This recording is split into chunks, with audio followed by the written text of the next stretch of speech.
80 शब्द प्रति मिनट शुरू। दुनिया की सबसे बड़ी आबादी वाला देश जल्द ही चीन नहीं बल्कि भारत होगा। संयुक्त राष्ट्र जनसंख्या कोष जनसंख्या संबंधी ताजा रिपोर्ट में कहा है कि इस साल के मध्य तक चीन की 142.57 करोड़ आबादी की तुलना में भारत की अनुमानित आबादी 142.86 करोड़ हो जाएगी। निश्चित ही बढ़ती आबादी किसी भी देश के समग्र विकास के लिए कई चुनौतियां लेकर सामने आती है, लेकिन इस बात से भी इनकार नहीं किया जा सकता कि एक बड़े मानव संसाधन का बेहतर इस्तेमाल किया जाए तो बढ़ती आबादी अभिशाप नहीं बल्कि वरदान के रूप में सामने आ सकती है।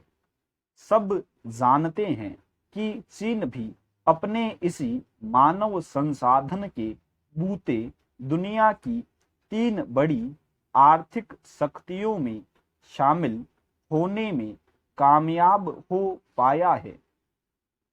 यह बात सही है कि आबादी की बेहिसाब वृद्धि की वजह से ही चीन को एक दौर में आबादी नियंत्रण के लिए कठोर कदम उठाने पड़े थे। उसी चीन को अब युवा आबादी की कमी का संकट झेलना पड़ रहा है।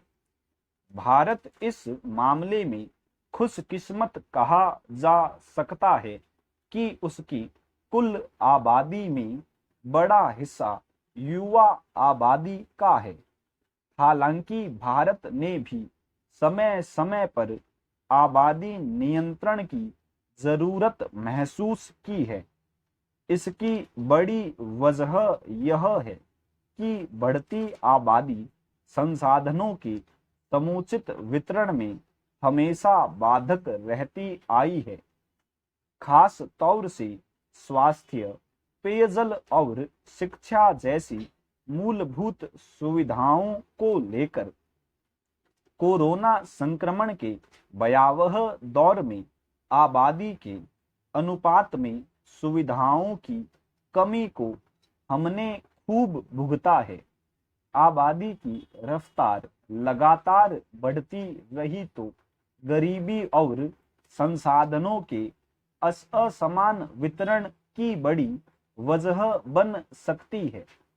जब हम दुनिया की 5वीं सबसे बड़ी अर्थव्यवस्था बनने के बाद आगे के पायदान पर बढ़ने की तैयारी में हैं, तो इन चिंताओं को भी अलग नहीं रखा जा सकता।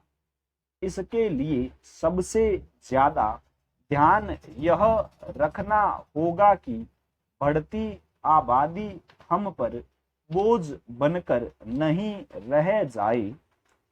खास तौर से युवा आबादी का श्रम शक्ति के रूप में बेहतर इस्तेमाल हो तो आबादी विस्तार के नकारात्मक बिंदुओं के बावजूद सकारात्मक नतीजे हासिल किए जा सकते हैं। समुचित प्रबंधन नहीं कर पाए तो आबादी की वजह से विकास की राह में बाधा बनने वाले विस्फोट भी भयावह हो सकते हैं। एक सवाल यह भी है कि दुनिया की सबसे अधिक आबादी वाले देश के रूप में क्या भारत अंतर्राष्ट्रीय मंचों पर अपनी प्रभावी मौजूदगी दिखा पाएगा?